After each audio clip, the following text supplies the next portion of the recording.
June 13 சனிக்கிழமை. ஜெபம் பண்ணும் பொழுது. நீயோ ஜெபம் பண்ணும் போது உன் அறை வீட்டிற்குள் பிரவேசித்து உன் கதவை பூட்டி அந்தரங்கத்தில் இருக்கிற உன் பிதாவை நோக்கி ஜெபம் பண்ணு. மத்தேயு 6:6.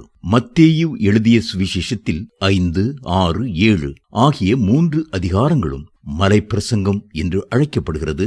இந்த மலைப்பிரசங்கத்தில் கிறிஸ்தவ வெற்றி வாழ்க்கையை குறித்து 23 வகையான தலைப்புகளில் இயேசு போதித்தார். அதிலே உபவாசம், ஜெபம் போன்ற தலைப்பின் கருத்துக்கள் மிக முக்கியமானவை. கர்த்தர் கற்றுக் கொடுத்த மாதிரி ஜெபம் இங்கே இடம்பெற்றிருக்கிறது. இயேசுவின் நாட்களிலே அநேக மாயக்காரர்கள் இருந்தார்கள். வீண் அலப்பல்களுக்கும் அதிக வசனிப்புகளுக்கும் அவர்கள் முக்கியத்துவம் கொடுத்தார்கள்.